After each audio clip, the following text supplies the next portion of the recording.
Hello అండి, నమస్తే. నేను మీ Suma. Welcome back to our channel honey foods and logs. ఈరోజు మన ఛానల్లో సింపుల్ అండ్ టేస్టీ చిట్టి పునుగుల్ని ఈజీగా ఎలా ప్రిపేర్ చేసుకోవాలో చూద్దామండి. ఇడ్లీ పిండితో అచ్చం బయట తిన్న టేస్ట్తో చాలా బాగుంటాయి. తప్పకుండా ఒకసారి ట్రై చేయండి.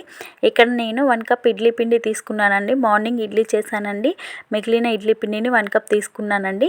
ఇప్పుడు ఈ పిండిలోకి ఒక పెద్దది మీడియం సైజ్ ఉల్లిపాయని ఇలా సన్నగా తరిగి వేసుకోవాలి. కొద్దిగా కరివేపాకు, 1 టీ స్పూన్ జీలకర్ర, 2 టేబుల్ స్పూన్స్ మైదా పిండిని యాడ్ చేసుకోవాలండి. ఇందులోకి పెరుగు అవసరం ఉండదండి.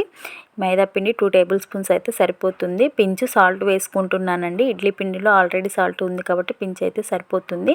అలాగే 1/2 టీ స్పూన్ వంట సోడాని వేసుకొని ఇలా వాటర్ వేసుకోకుండా పిండిని మిక్స్ చేసుకుంటే సరిపోతుందండి. ఈ కన్సిస్టెన్సీలో పిండి రావాలండి పునుగులు వేసుకునే విధంగా. డీప్ ఫ్రైకి ముందుగానే ఆయిల్ పెట్టుకున్నానండి. ఈ ఆయిల్ హీట్ అయిన తర్వాత ఇలా పిండిని తీసుకొని చిన్న చిన్న పునుగులుగా వేసుకోవాలండి ఆయిల్లో.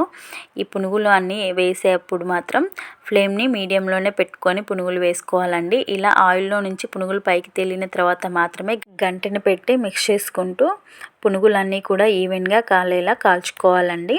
ఇలా మనం గంటెని పెట్టి మిక్స్ చేసుకోవడం వల్ల పునుగులు అనేవి ఈవెన్గా కాలుతాయండి. ఈ పునుగులు పూర్తిగా గోల్డెన్ బ్రౌన్ కలర్ రాకముందే ఇలా కొద్దిగా కలర్ వచ్చినప్పుడు మనం వేరే ప్లేట్లోకి తీసి పక్కన ఉంచుకోవాలండి. నెక్స్ట్ బ్యాచ్ ఫ్రై చేసుకునేప్పుడు మళ్ళీ ఆయిల్ హీట్ అయిన తర్వాత మాత్రమే పునుగుల్ని వేసుకోవాలండి. ఇలా అన్ని పునుగులు వేసిన తర్వాత ముందు ఎలా ఫ్రై చేసుకున్నామో అలాగే ఈవెన్గా గంటెని పెట్టి ఫ్రై చేసుకోవాలండి పునుగుల్ని. అలాగే అండి, ఈ పునుగులు కొంచెం కలర్ చేంజ్ అయ్యేప్పుడు ముందుగా ఫ్రై చేసి పెట్టుకున్న పునుగుల్ని ఈ ఆయిల్లోకి వేసుకోవాలండి. ఇప్పుడు ఈ పునుగుల్ని ఈ ఆయిల్లోకి వేసి మంచి గోల్డెన్ బ్రౌన్ కలర్ వచ్చే వరకు ఫ్రై చేసుకోవాలి. అలాగే మీకు స్పైసీగా కావాలంటే ఇందులో పచ్చిమిర్చిని కూడా యాడ్ చేసుకోవచ్చండి. నేను పిల్లల కోసం చేశానండి, అందుకే పచ్చిమిర్చిని యాడ్ చేయలేదండి.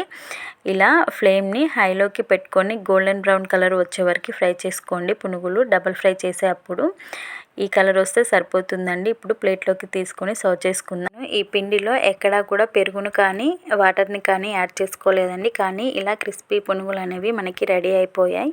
ఇలా డబల్ ఫ్రై చేసుకోవడం వల్ల ఎక్కువసేపు క్రిస్పీగా ఉంటాయి. అలాగే టేస్ట్ అనేది చాలా బాగుంటుందండి. చూడండి ఎంత క్రిస్పీగా వచ్చాయి పునుగులు.